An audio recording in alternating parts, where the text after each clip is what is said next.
Boa noite. Então, vamos lá fazer mais um vídeo que já devia ter saído no domingo, mas pronto, sai hoje. Ele vai chamar-se ADN ou DNA, é a mesma coisa. Essa sigla é conhecida em Portugal e no resto do mundo, portanto, por DNA.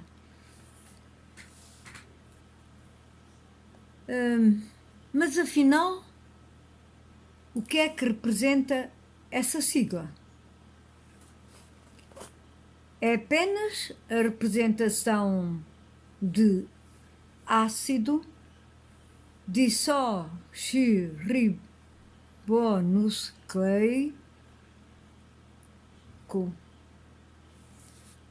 em inglês DNA, portanto, ácido desoxirribonucleico, ou seja, DNA ou ADN.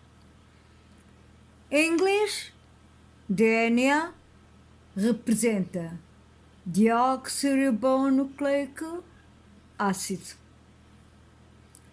Os seres neste pequeno planeta têm um conjunto de duas cadeias de ADN. Se por um lado chega, por outro lado é curto. É um composto orgânico absoluto. É algo que transmite as características hereditárias de cada ser vivo. Embora também a definição de ser vivo seja muito fluida.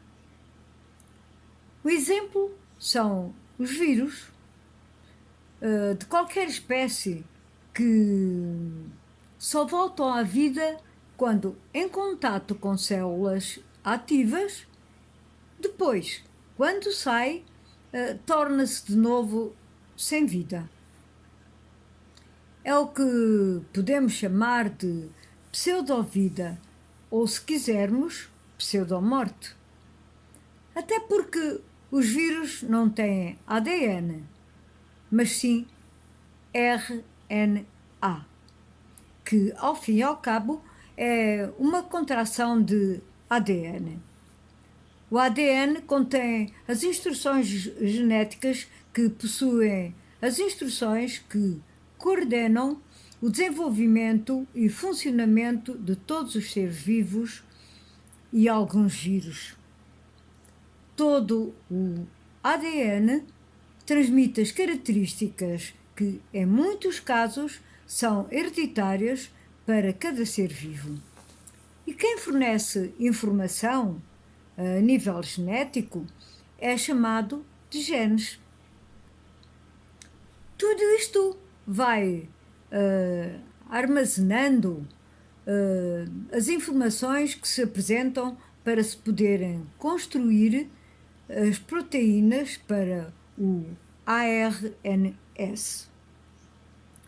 O que fica de sequência de ADN é importante a nível estrutural e está igualmente envolvido no movimento de informação genética.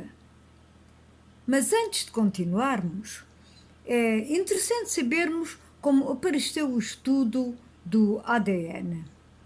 Sabemos que foi descoberto por Rosalind Franklin. No entanto, a nível do Prémio Nobel, só foi reconhecido em 1962 e foi entregue em conjunto ao norte-americano James Watson e ao britânico Francis Crick, quando fizeram um estudo inspirado nas descobertas de química de Rosalind.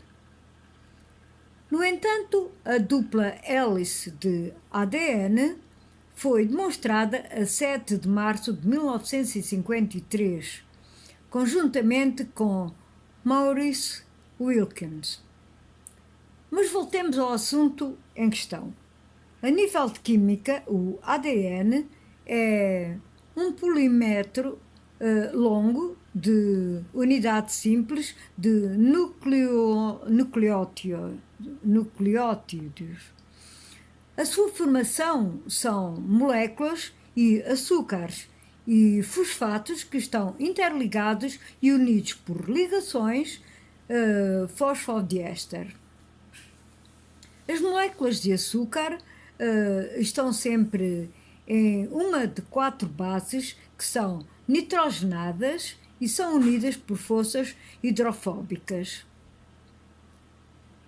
Até porque a informação a nível genético é sempre uma sequência de bases distribuídas ao longo das moléculas de ADN.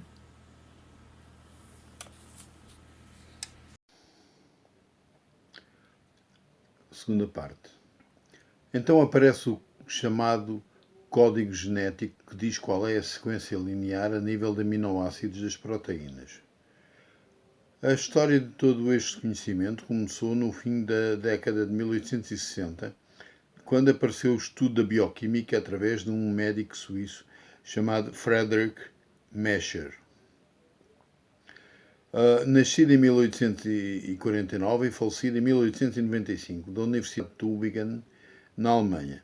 Este estudo ligou-se à química fisiológica com o apoio do químico Felix Hope Seyler, nascido em 1825 e falecido em 1895. Tudo isto na altura em que a teoria da geração espontânea foi abandonada como inadequada. Durante a metáfase, o ADN é observado em estruturas chamadas cromossomas, que por sua vez, através das divisões das células, os cromossomas duplicam-se por um processo de replicação.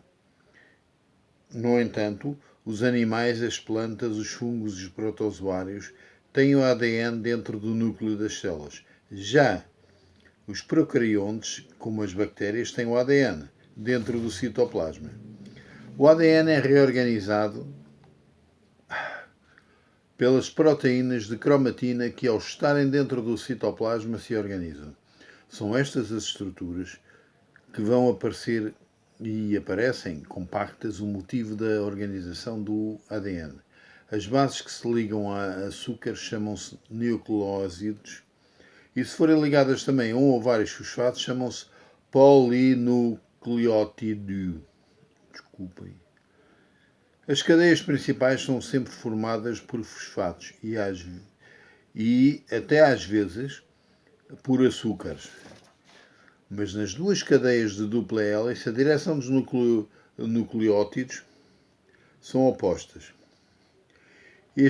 Estas duas duplas hélices são sempre estabilizadas por pontos dos chamados hidrógenos. No ADN, as suas bases são citosina, guanina, adenina e timida. Claro que isto são dados científicos que são inegáveis, claro, mas não nos dizem tudo. Por mais que se conheça o ADN e como é constituído, existem vários fatores confrontáveis. Existem zonas nas hélices de ADN que têm lugares e que são desconhecidas. O interessante é que não existem referências para se conhecerem. Nestas espécies que têm duas hélices, é frequente terem zonas que por algum motivo não têm leitura. É o chamado lixo orgânico. Mas não é. E talvez sejam as partes mais importantes a verificar. Claro que nas espécies que possuem 3 hélices, como os draconianos reptilíneos, também devem existir zonas assim. Nas espécies que têm 4 hélices, já se verificou que todos os elementos são conhecidos. Estas espécies são os draconianos e os serpentês.